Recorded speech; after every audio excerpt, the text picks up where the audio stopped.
প্রিয় দর্শক, স্বাগত জানাচ্ছি বরেন্দ্র সংবাদে। আপনাদের সাথে আছি আমি বিথি ঘোষ। শুরুতে জানিয়ে দিচ্ছি সংবাদ শিরোনাম। গোদাগাড়ি সাব রেজিস্ট্রারের কার্যালয়ে দুদকের হানা। ৬ দফা দাবিতে আজও ৪ ঘন্টা রেল ও বাস বন্ধ করে শিক্ষার্থীদের আন্দোলন। রাজশাহীর রফিকুল হত্যা মামলার আসামি আশুলিয়ায় গ্রেফতার। এতক্ষণ শুনছিলেন সংবাদ শিরোনাম, এবার জানাবো পুরো খবর। অনিয়ম, দুর্নীতি, গ্রাহকদের সেবা বঞ্চিত করা এবং অতিরিক্ত ফি আদায় সহ বিভিন্ন অভিযোগ খতিয়ে দেখতে রাজশাহীর গোদাগাড়ি সাব রেজিস্ট্রারের কার্যালয়ে অভিযান চালিয়েছে দুর্নীতি দমন কমিশন দুদক। বুধবার দুদকের সম্মানিত জেলা কার্যালয়ের সহকারী পরিচালক আমির হোসেনের নেতৃত্বে ৩ সদস্যের একটি এনফোর্সমেন্ট টিম এই অভিযান চালায়। এদিন দেশের ৩৫টি সাব রেজিস্ট্রি অফিসে একযোগে দুদকের অভিযান চালানো হয়। সংশ্লিষ্ট জেলার সমন্বিত কার্যালয় থেকে ৩৫টি এনফোর্সমেন্ট টিম এসব অভিযান পরিচালনা করে। গোদাগাড়িতে অভিযান চালানো এনফোর্সমেন্ট টিমে আমির হোসেন ছাড়াও আরেক সহকারী পরিচালক তানভীর আহমেদ সিদ্দিক এবং উপসহকারী পরিচালক মাহবুবুর রহমান ছিলেন। গোদাগাড়ি সাব রেজিস্ট্রারের কার্যালয়ে দীর্ঘদিন ধরে দলিল সম্পাদন হওয়ার পরে রীতিমতো চেয়ার টেবিল পেতে এক কর্মচারী প্রকাশ্যেই টাকা আদায় করে থাকেন। সাব রেজিস্ট্রার সাদেকুল ইসলাম টাকা ছাড়া একটি দলিলেও সই করেন না বলে অভিযোগ রয়েছে। দুদকের ওই দল এদিন অফিসে সাব রেজিস্ট্রার সাদেকুল ইসলামকে পায়নি। অফিসে ছিলেন অফিস সহকারী লাইনুন লাহার। দুদকের ওই দল এদিন অফিসের সাব রেজিস্ট্রার সাদেকুল ইসলামকে পায়নি। অফিসে ছিলেন অফিস সহকারী লাইলুন নাহার। তার কাছ থেকে নানা তথ্য দেন দুদক কর্মকর্তারা। এদিন দলিলের সার্টিফাইড কপি সরবরাহ করতে সেবা প্রার্থীদের কাছ থেকে অতিরিক্ত টাকা আদায়ের চিত্র দেখতে পেয়েছেন দুদক কর্মকর্তারা। দুদকের সম্মানিত জেলা কার্যালয়ের সহকারী পরিচালক আমির হোসেন জানান, দলিল সম্পাদনে অতিরিক্ত ফি আদায়ের অভিযোগ তারা পেয়েছেন। এজন্য গত ৩ দিনে সম্পাদন করা সব দলিলের কপি চাওয়া হয়েছে। তারা সেবাগ্রহীতাদের সঙ্গে কথা বলে সবকিছু জানবেন। এরপর এ সংক্রান্ত একটি প্রতিবেদন পাঠানো হবে দুদকের প্রধান কার্যালয়ে।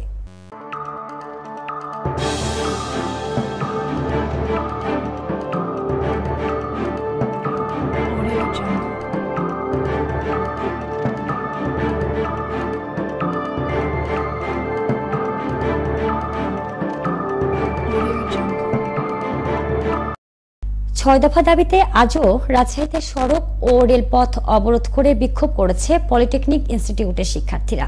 বুধবার বেলা 11:30টায় নগরীর পলিটেকনিক ইনস্টিটিউট থেকে বিক্ষোভ মিছিল শুরু হয়ে ভদ্রার মোড়ে গিয়ে রেলপথ ও সকল রুটে বাস চলাচল বন্ধ করে শিক্ষার্থীরা। এ সময় এই এলাকায় যানবাহন চলাচল বন্ধ হয়ে যায়, দুর্ভোগ বাড়ে রেল ও বাস যাত্রীদের। শিক্ষার্থীরা বলছেন, ৬ দফা দাবি পূরণ না হওয়া পর্যন্ত আন্দোলন চালিয়ে যাওয়ার ঘোষণা দেন। তারা বলেন, জুনিয়র স্ট্রাকচার পদে ক্রাফট ইন্সট্রাক্টরদের অবৈধ পদোন্নতির রায় হাইকোর্টের মাধ্যমে বাতিল করতে হবে। ডিপ্লোমা ইন ইঞ্জিনিয়ারিং কোর্সে যে কোনো বয়সে ভর্তির সুবিধা বাতিল করতে হবে। উপসহকারী প্রকৌশলী এবং সমমান পদে ৪ বছর মেয়াদী ডিপ্লোমা ইন ইঞ্জিনিয়ার এবং মনোটেকনোলজি হতে পাশকৃতদের সংরক্ষিত পদের বিপরীতে নিয়োগ দিতে হবে। ৪ ঘন্টা অবরোধ শেষে বিকেল ৩:৩০টায় শিক্ষার্থীরা আগামী কালকের জন্য আন্দোলনের ঘোষণা দেন। তারা বলেন, আজকের মধ্যে যদি তাদের দাবি না মানা হয় তবে আগামীকাল রাজশাহীর জেলা প্রশাসকের কার্যালয়ে তালা ঝুলিয়ে ঘেরাও করে অবস্থান কর্মসূচি পালন করবেন বলে আজকের মতো আন্দোলন তুলে নেন তারা। রাজশাহীর বাঘা উপজেলার মুর্শিদপুর গ্রামের রফিকুল ইসলাম ওরফে শরীফুল হত্যা মামলার একমাত্র আসামি লতিফুল ইসলাম ওরফে গিয়াসকে ঢাকার আশুলিয়ার বলিভদ্র এলাকা থেকে গ্রেফতার করা হয়েছে। মঙ্গলবার রাত 8:30টার দিকে র্যাব 5-এর একটি রাজশাহী এবং র্যাব 4-এর সাভারের একটি যৌথ দল অভিযান চালিয়ে তাকে গ্রেফতার করে। লতিফুল বাঘার মুর্শিদপুর গ্রামের জিন্নাত আলীর ছেলে। বুধবার সকালে র্যাব 5-এর এক সংবাদ বিজ্ঞপ্তিতে এ তথ্য জানানো হয়েছে। এর আগে গত 10 এপ্রিল বিকেলে উপজেলার চকরাজাপুর ইউনিয়নের শিকরামপুর মাঠে রফিকুল ইসলামকে কুপিয়ে আহত করেছিলেন লতিফুল।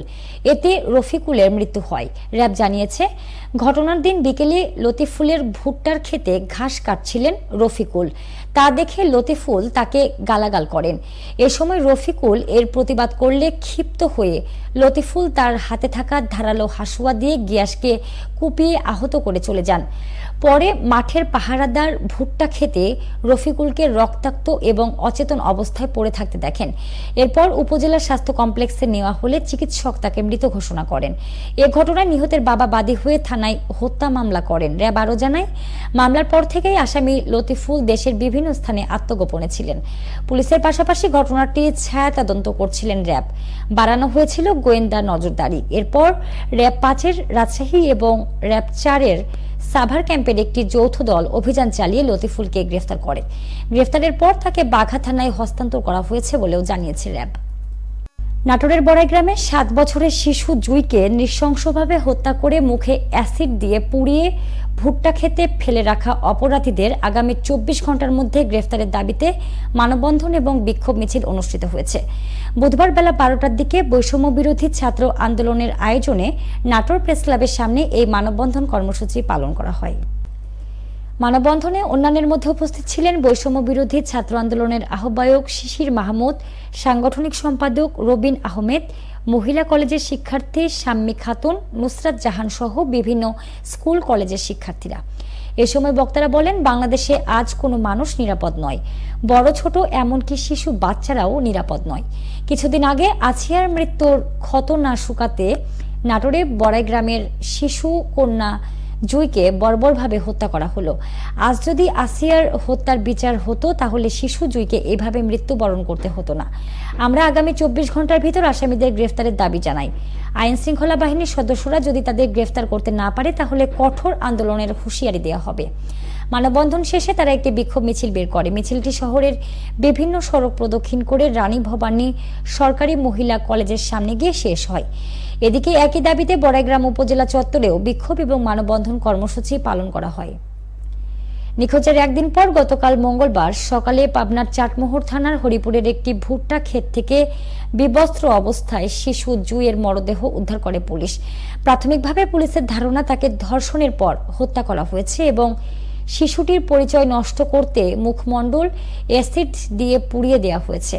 নিহত শিশু জুই নাটোরের বড়াইগ্রাম উপজেলার চান্দাই ইউনিয়নের গারফা গ্রামের মালয়েশিয়া প্রবাসী জাহিদুল ইসলামের মেয়ে এবং স্থানীয় একটি হেফজখানার প্রথম শ্রেণীর ছাত্রী ছিলেন।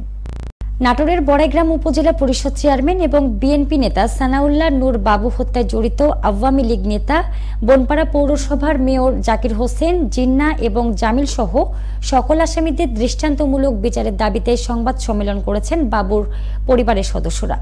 বুধবার দুপুরে বড়াইগ্রামের উপজেলা বিএনপির দলীয় কার্যালয়ে আয়োজিত সংবাদ সম্মেলনে লিখিত বক্তব্য পাঠ করেন সানাউল্লাহ নূর বাবুর স্ত্রী মহুয়া নূর কোচি।